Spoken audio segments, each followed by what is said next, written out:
Hello बच्चों, मैं प्रिया राठौर आपके लिए आज का क्लास 9th का लेक्चर लेकर आई हूँ। मस्त बायो चल रही है हमारी और चैप्टर आपको पता ही है एंड हो चुका है।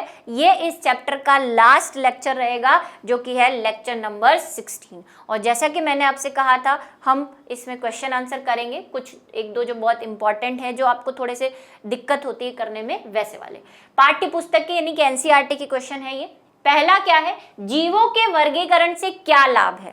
तो जब हमने ये चैप्टर शुरू किया था तब हमने ये पढ़ा था, लेकिन क्योंकि 16 लेक्चर चल रहा है तो आप भूल गए होंगे, तो मैं एक बार रिवाइज कर देती हूँ कि क्योंकि दुनिया में बहुत सारी वैरायटी है एनिमल्स और प्लांट की, और हर प्लांट और एनिमल को हम ऐसे याद रख के या उसके कैरेक्टर्स ऐसे याद नहीं कर सकते, तो हमने क्या किया, उनको ग्रुप्स में बांट दिया ताकि हम उनका अध्ययन जो है आसानी से कर सके। प्लस कोई नया जीव या कोई नया प्लांट हमें मिलता है तो उसको उन पुराने प्लांट या एनिमल से कंपेयर कर सके कि ये नया है या उसी की कोई वेराइटी है। ठीक है, तो वर्गीकरण क्यों आवश्यक है? जीवों के वर्गीकरण की निम्नलिखित लाभ है। पहला, विभिन्न समूह जीवों के संपूर्ण लक्षण और उनके पारस्परिक संबंधों को दर्शाता है। जितने भी हमने अभी संघ पढ़े है ना, उसमें हमने क्या किया, सब संघ के अपने अपने लक्षण थे, और हमने जब हम इनको क्लासिफाई कर चुके हैं तो अगर हमें लगता है कि भाई ये जो लक्षण है, मान लो अगर मैं बोलूं कि हमारे पास एक ऐसा एनिमल है जो उड़ सकता है, जिसके पंख है, 2 पैर है, चोंच है, तो आप जल्दी से बता दोगे कि ये तो पक्षी वर्ग का है, बता दोगे ना। तो कैसे बताया आपने? लक्षणों के आधार पर, क्योंकि हमने एक वर्ग बनाया हुआ है पक्षी वाला जिसमें ये लक्षण आते हैं, तो महत्वपूर्ण लक्षण आपको पता चलते हैं, प्लस उनका पारस्परिक संबंध भी पता चलता है कि ये पक्षी क्यों है, रेप्टेलिया क्यों नहीं है, क्योंकि रेप्टेलिया तो भाई रेंगते हैं और रेप्टेलिया पहले विकसित हुए हैं, उसके बाद पक्षी विकसित हुए हैं, ये संबंध भी हमें पता चलता है। वर्गीकरण करने पर हम आसानी से विशाल संख्या में पाए जाने वाले जीवों का नामकरण और अध्ययन कर सकते हैं। वही बात कि हमारे पास बहुत सारे अरबों खरबों प्रकार के जीव और जंतु हैं, अब उनका नाम क्या रखना है, वो किस कैटेगरी में है, वो क्या है, नए हैं पुराने हैं, इन सब का नामकरण और अध्ययन करना हमारे लिए आसान हो जाता है। ये सब हमने पढ़ा हुआ है, लेकिन वही उसको लिखना कैसे, उसीलिए मैं आपको ये करवा रही हूँ क्वेश्चन आंसर। यह जीव विज्ञान की अन्य शाखाओं को अध्ययन प्रदान करता है।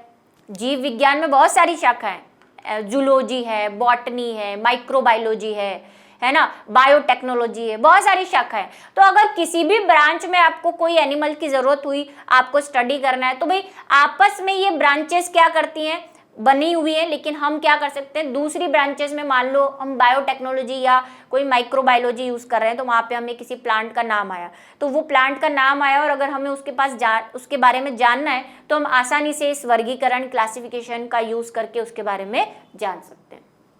आदान प्रदान करती है, जैसे वनस्पति विज्ञान जिसको बॉटनी कहते हैं, ठीक है, बॉटनी जिसमें प्लांट के बारे में अध्ययन करते हैं, बॉटनी में किसके पौधों के बारे में अध्ययन करते हैं। जंतु विज्ञान जिसको जूलॉजी कहते हैं, जूलॉजी जू से याद हो जाएगा आपको, जू में कौन रहते हैं, एनिमल, तो ये एनिमल के बारे में स्टडी करता है। पारिस्थितिकी जिसको इकोलॉजी कहते हैं, इन्वायरमेंट पढ़िए, आपने पढ़ते भी होंगे ना, क्लास 9 से पहले हर सब्जेक्ट में इन्वायरमेंट होती है, उसमें इकोलॉजी आती है। जंगल लगने की कला, फॉरेस्ट्री क्या होती है, फॉरेस्ट डिपार्टमेंट में आपने कभी सुना हो, मेरे पापा फॉरेस्ट डिपार्टमेंट में, वहाँ पे बहुत बड़े संख्या में वन होते हैं, उनको कैसे उगाना है, उनकी रक्षा कैसे करनी है, रहन सहन कैसे करना है, उनको मतलब कैसे प्रोटेक्ट करना है, इसके बारे में फॉरेस्ट्री के अंदर आता है। यह सभी जीवों की एकदम स्पष्ट तस्वीर प्रदान करता है, ठीक है, आपको क्लियर चीज मिलेगी कि इसके लक्षण ये है, इसके लक्षण ये है, उसके लक्षण ये है, तो आपको स्पष्ट एक पिक्चर अपने माइंड में क्लियर रहेगा। प्रश्न 2 है, वर्गीकरण में पदानुक्रम निर्धारण के लिए 2 लक्षणों में से आप किस लक्षण का चयन करेंगे? कि आपको हायरार्की सिस्टम बताना है। हायरार्की सिस्टम पढ़ा था, क्या था हायरार्की सिस्टम? पदानुक्रम के सबसे पहले जगत होता है, जगत के नीचे फिर संघ होता है, और इस तरह से हम नीचे नीचे जाते हैं और सबसे नीचे होती है जाति। तो ये पदानुक्रम जो है, उसमें के लिए आप पदानुक्रम निर्धारित करने के लिए कि किसको किस में डालना है, कौन से संघ में डालना है, कौन सी जाति में डालना है, इसके लिए अगर आप 2 लक्षण यूज करें तो वो कौन से होंगे 2 लक्षण? तो भाई कोई भी हो सकते हैं, लेकिन हमें ऐसे लक्षण यूज करने हैं जो सबसे किफायती हो, मतलब जिसमें कंफ्यूजन का चांस बिल्कुल भी नहीं हो। तो ऐसे दो लक्षण क्या है, दो लक्षणों में सबसे विशिष्ट लक्षण का चयन करेंगे जो उन जीवों में मौलिक अंतर प्रदान करे। मौलिक का मतलब बिल्कुल क्लियरली डिफाइन कर दे उसको, जरा भी कंफ्यूजन की हमें क्या नहीं हो, नौबत नहीं आए। ऐसे कोई दो लक्षण, अब लक्षण बहुत सारे हो सकते हैं। हमने क्या क्या लक्षण देखे थे, हम कोशिकाओं के आधार पर बांटते हैं, हम उनको पोषण विधियों के आधार पर भी बांटते हैं, हम फिर बाद में हम कह देते हैं नोटोकॉर्ड है या नहीं है उसके आधार पर भी बांटते हैं, जनन कैसे करता है उसके आधार पर भी बांटते हैं। लेकिन इनमें सबसे किफायती अगर आपको कोई दो चुनने हैं तो आप ऐसा लक्षण चुनोगे जिससे कि आपको बिल्कुल भी कंफ्यूजन नहीं हो। जैसे कि मैं बोल दूं कि हमें आपको बोला कि नोटोकॉर्ड मतलब कॉर्डेटा कौन है, नॉन कॉर्डेटा कौन है, तो आप ये थोड़ी बोलोगे कॉर्डेटा के जो दो पैर होते हैं नॉन कॉर्डेटा के दो पैर नहीं होते। भाई हो सकते हैं, नॉन कॉर्डेटा के भी दो पैर हैं। आप ले लो ऑर्थोपोडा जिसमें इंसेक्ट्स आते हैं, उनके पैर हैं, कहीं में दो भी है, चार भी है, वैसे इंसेक्ट्स में चार होते हैं लेकिन किसी किसी में तो 100 भी होते हैं। तो पैर वाला कॉन्सेप्ट इतना काम नहीं करेगा। उस जगह अगर आप नोटोकॉर्ड वाला अपना लगाओगे कि भाई कॉर्डेटा में नोटोकॉर्ड होनी चाहिए, नर्व कॉर्ड होनी चाहिए, नॉन कॉर्डेटा में नोटोकॉर्ड और नर्व कॉर्ड नहीं होनी चाहिए, तो अगर नहीं होगी तो नॉन कॉर्डेटा में डाल देंगे। तो ये ऐसा है जिसमें बिल्कुल कंफ्यूजन नहीं होगा, मतलब किसी कॉर्डेटा में ऐसा नहीं मिलेगा कि आपको कि नोटोकॉर्ड नहीं है, ये क्लियरली डिफाइंड है।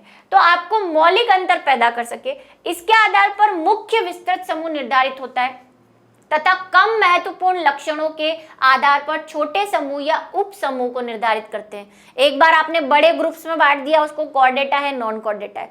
फिर कॉर्डेटा के बहुत सारे प्रकार है, पक्षी है, रेप्टाइल है ना, सरीसृप जिसको हम कहते हैं, उभयचर है। तो फिर आप छोटे वाले कैरेक्टर देखोगे कि अच्छा इसके पंख है तो इसको पक्षियों में डाल दो, अच्छा ये जमीन पर रेंगता है तो इसको सरीसृप में डाल दो। ऐसे छोटे कैरेक्टरों के आधार पर फिर आप क्या करोगे, उनको सब ग्रुप्स में बांटोगे।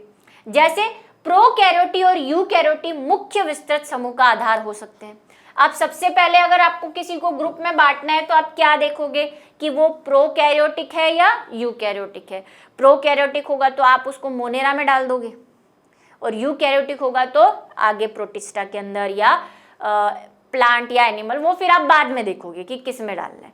लेकिन अगर प्रोकैरियोटिक होगा तो कोई शंका ही नहीं है, सीधा मोनेरा के अंदर डाल देना है। नेक्स्ट है जीवों के 5 जगत में वर्गीकरण के आधार की व्याख्या कीजिए। ठीक है, 5 जगत के वर्गीकरण में हमने क्या क्या बांटे थे ये आपको पता ही है।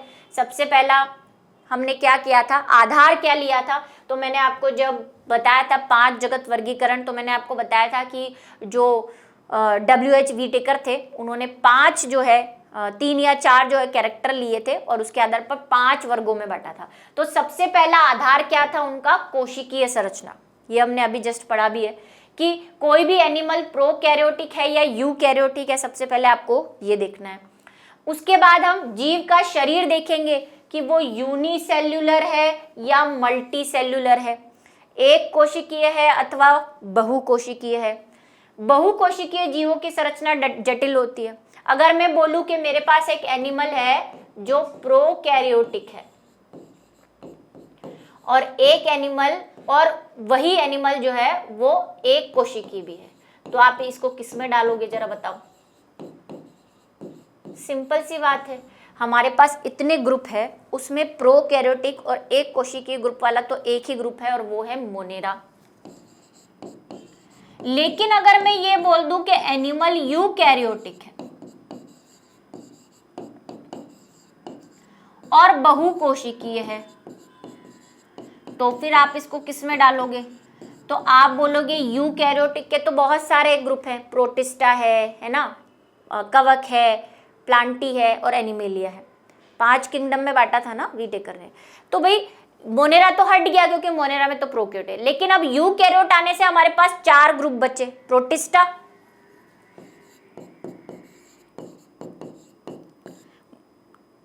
प्लांटी, कवक पहले आएगा, कवक और जंतु। तो अब ये सारी संभावनाएं हो सकती है, लेकिन आपको पता है कि प्रोटिस्टा के अंदर यूकैरियोट प्लस एक कोशिकीय आते हैं, तो ये भी हट गया, क्योंकि यूकैरियोट तो है, प्रोटिस्टा में तो है, लेकिन प्रोटिस्टा एक कोशिकीय होते हैं, लेकिन ये तो बहुकोशिकीय, तो ये ग्रुप हट गया। अब इन तीनों में बात आई, तो फिर हम कोई दूसरा लक्षण देखेंगे कि वो पोषण कैसे करता है। वो स्वपोषी है तो प्लांटी में डाल देंगे, विषम पोषी है तो फिर दो बातें आ गई। अब विषम पोषी में कैसा है, मरी हुई चीजों को खाता है तो वो फंजाई है, लेकिन दूसरे जीवों को या प्लांट को खाता है तो जंतु है। हो गया ना क्लियर कि क्या आपका जो एनिमल आप ढूंढ के लाए थे या प्लांट जो आप ढूंढ के लाए थे वो क्या था। तो ऐसे हम क्या करते हैं, धीरे धीरे बांटते हैं। कोशिका भित्ति की उपस्थिति, भाई कोशिका भित्ति है या नहीं, कोशिका भित्ति होगी तो प्लांट भी हो सकता है क्योंकि प्लांट में भी सेल वॉल होती है, मोनेरा भी हो सकता है क्योंकि मोनेरा में भी सेल वॉल होती है, लेकिन एनिमल में नहीं होती सेल वॉल, कवक में भी होती है। पोषण की विधि कैसी है, अभी जस्ट मैंने कहा स्वपोषी है, ऑटोट्रोपस है की क्षमता है या नहीं। ऑटोट्रोपस होगा तो प्लांट में डाल सकते हैं, एल्गी में डाल सकते हैं, साइनोबैक्टीरिया में डाल सकते हैं। तो एक एक कैरेक्टर हम डिफाइन करते हैं, जिसमें से वीटेकर ने जो यूज किए थे वो ये कुछ ये थे, कोशिकीय संरचना, फिर जीव की कोशिकीय संगठन, उसके बाद कोशिका भित्ति है या नहीं, उसके बाद पोषण, ये हमने देखा था वीटेकर में। और जातिवृत्तीय संबंध भी देखा था उन्होंने बाद में। पादप जगत के प्रमुख वर्ग कौन से हैं, इस वर्गीकरण का आधार क्या है, वर्ग बताने हैं आपको कौन कौन से वर्ग हैं और इसका आधार क्या है। तो 5 वर्ग है। थैलोफाइटा, देखो प्लांट के पूछे आपसे, पूरे जीव के नहीं पूछे, जीव के तो 5 वर्गीकरण है, वो 5 किंगडम है, वो तो जगत है। यहाँ पे आपसे वर्ग पूछे हैं और वो भी किसके, प्लांट के पूछे हैं। प्लांट के हमने कौन कौन से, थैलोफाइटा देखा, ब्रायोफाइटा देखा, टेरिडोफाइटा देखा, जिम्नोस्पर्म और एंजियोस्पर्म, जिसमें इनको तो हम बोल रहे थे ये क्रिप्टोगेम्स है और इनको हम बोल रहे थे ये फेनरोगेम्स है। ठीक है, अब क्या क्या आधार था इनका, तो हमने किस आधार पर बांटा हुआ है इनको। पादपों की शारीरिक रचना में कोई विभेदीकरण है या नहीं, मतलब कि अगर प्लांट जो है वो जड़, तना, पत्ती में विभेदित नहीं होता तो हम उसको किस में डाल देते थे, थैलोफाइटा। थैले का मतलब थैले जैसे होते थे, उनमें जड़, तना, पत्ती नहीं होता था तो हम थैलोफाइटा में डाल देते थे। बाकी अगर जड़, तना, पत्ती होता तो फिर नीचे देखते कि किस में है। इसमें पादपों की एक भाग से दूसरे भाग तक जल और दूसरे चीजों के सहवन के विशिष्ट उत्तक है या नहीं। हमने कहा था कि थैलोफाइटा में वस्कुलर बंडल नहीं होते, जाइलम फ्लोएम नहीं होते, टेरिडोफाइटा में भी, ब्रायोफाइटा में भी नहीं होते, टेरिडोफाइटा में थोड़े थोड़े शुरू हो जाते हैं। ठीक है, तो ये जल और खाने का परिवहन कौन करता है, जाइलम और फ्लोएम। तो किसमें जाइलम और फ्लोएम नहीं है तो थैलोफाइटा और ब्रायोफाइटा में डाल सकते हैं, है तो फिर टेरिडोफाइटा में देखेंगे, टेरिडोफाइटा में भी कमी होते हैं, जिम्नोस्पर्म या एंजियोस्पर्म में देखेंगे। ठीक है, पौधे बीज रहित है या बीज उत्पादित करने वाले हैं। बीज रहित वाले कौन से थे, तो बीज रहित वाले टेरिडोफाइट्स थे जिनमें बीज नहीं बनते थे, ब्रायोफाइटा में भी बीज नहीं बनते थे, थैलोफाइटा में भी बीज नहीं बनते थे, और जिम्नोस्पर्म और एंजियोस्पर्म में बीज बनते हैं। तो उनमें से किसी में रखेंगे, है या नहीं ये देख लो और उसके हिसाब से डाल देंगे। तीसरा आधार हम लेते हैं, पौधे नग्न बीजी या फलों में बंद है, जिसको हमने कहा था नग्न बीजी को हम कहते थे अनावृत, अनावृत बीजी की जो बीज है वो कवर्ड है या नहीं। अगर कवर्ड नहीं होता तो उसको जिम्नोस्पर्म में रखते हैं, क्योंकि जिम्नोस्पर्म के जो बीज होते हैं वो खुले होते हैं, उनके बाहर फल नहीं बनता, जबकि जो कवर्ड होते हैं, कवर होता है, उनको हम कहते हैं आवृत बीजी, क्योंकि उनका बीज ढका हुआ रहता है। और किससे ढका हुआ रहता है, फल से, फल के अंदर बीज रहता है। और उसका एग्जाम्पल हम लेते हैं एंजियोस्पर्म को।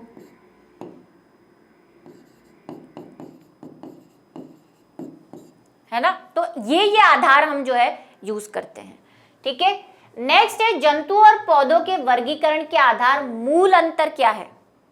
अगर हम प्लांट और एनिमल को बांटना चाहें तो उनमें क्या अंतर है, तो सबसे पहला पौधे देख लेते हैं। वैसे आपको पता ही है कुछ बेसिक अंतर है। सबसे पहला है, प्लांट में कोशिका भित्ति पाई जाती है, यानी कि जो प्लांट होती है उसमें सेल वॉल होती है, और किसकी बनी होती है वो, सेल्यूलोज की। चैप्टर रिवीजन हो रहा है एक तरह का आपसे। ठीक है, सेलुलोज की बनी होती है। ये अपना भोजन स्वयं बनाते हैं प्रकाश संश्लेषण द्वारा, और इसीलिए हम इनको कहते हैं कि ये क्या है, स्वपोषी है। ये पर्णहरित उपस्थित होता है, इनमें क्या होता है, क्लोरोफिल, क्लोरोफिल होता है प्लांट के अंदर, इसीलिए प्लांट हरे होते हैं। और ये क्लोरोफिल रहता कहाँ पे है, तो हमने कोशिका वाले चैप्टर में पढ़ा है कि ये हरित लवक के अंदर रहता है, क्लोरोप्लास्ट के अंदर। क्लोरोप्लास्ट और क्लोरोफिल अलग है, क्लोरोप्लास्ट तो लवक है, उसके अंदर क्लोरोफिल रहता है। ये एक स्थान पर स्थित रहते हैं, प्लांट भाई इधर उधर चलते नहीं है, एक जगह जहां खड़े जीवन भर वहीं खड़े रहेंगे। ठीक, अब एनिमल्स को देख लेते हैं। जंतु, इनमें कोशिका भित्ति नहीं पाई जाती, उसमें क्या थी, सेल वॉल थी, इसमें सेल वॉल नहीं है, इसमें सिर्फ सेल मेम्ब्रेन होती है, झिल्ली होती है। कोशिका झिल्ली प्लांट में भी होती है, कोशिका में प्लांट में कोशिका भित्ति भी होती है, कोशिका झिल्ली भी होती है, लेकिन एनिमल में सिर्फ कोशिका झिल्ली होती है, भित्ति नहीं होती। ये परपोषी विषमपोषी होते हैं एनिमल, आप खुद हो, इतने सारे हैं। मैंने आपसे पहले भी कहा दुनिया में बस 2 ही कैटेगरी है, या तो प्लांट या एनिमल। आप भी एनिमल ही हो साइंस के नज़रिए से। तो हम क्या करते हैं, जितने भी एनिमल्स है या हम हैं, हम दूसरों पे डिपेंडेंट होते हैं, हम हमारा खाना जो है खुद नहीं बनाते, तो परपोषी है, हम दूसरों को खाते हैं या दूसरों पे डिपेंडेंट रहते हैं।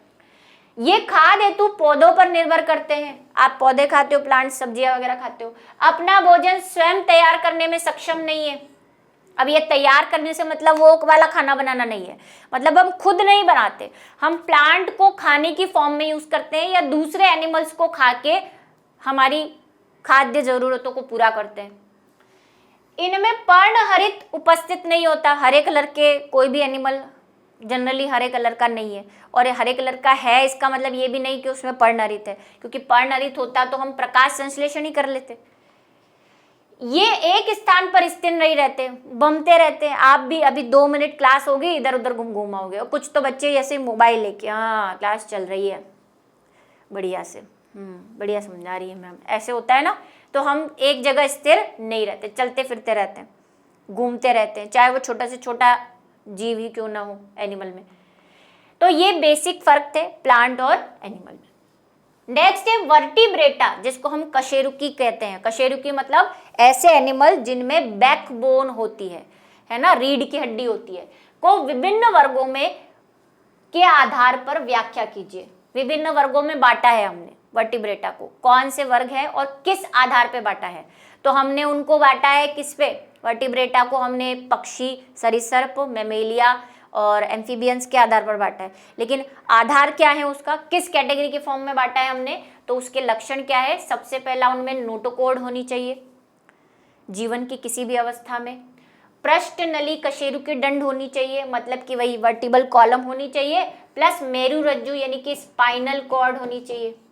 और इसी के लिए एक और वर्ड आपको लिखवाया हुआ है, नर्व कॉर्ड, तो नर्व कॉर्ड होनी चाहिए उसमें।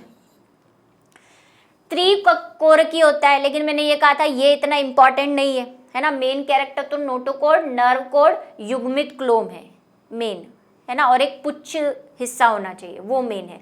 त्रिकोरकी यानी कि वो ट्रिप्लोब्लास्टिक होने चाहिए। ट्रिप्लोब्लास्टिक का मतलब 3 लेयर होनी चाहिए। कौन कौन सी, ये हमने पढ़ी थी। एक तो होनी चाहिए एक्टोडर्म, हिंदी में लिखूं क्या, एक्टोडर्म, एंडोडर्म और मीजोडर्म होनी चाहिए। 3 लेयर होनी चाहिए इनमें। और क्या कैरेक्टर है, युग्मित क्लोम थैलिया, गिल दरारें होनी चाहिए। लेकिन जीवन की किसी अवस्था में, हम में अभी नहीं है, हम में कब होती है, जब हम भ्रूण होते हैं, एम्ब्रियो होते हैं, तब हम में गिल स्लिट्स होते हैं, अभी नहीं है। तो जीवन की किसी अवस्था में होने चाहिए। और हम वर्टिब्रेट हैं, ठीक है, ये तो पता ही है, मनुष्य वर्टिब्रेट में आता है, मैमेलिया के अंदर। देह गुहा होनी चाहिए, बॉडी कैविटी है हमारे अंदर, जिसके अंदर सारे ऑर्गन्स अच्छे से अरेंज है, तो बॉडी कैविटी है हमें, सिलोम जिसको कहते हैं।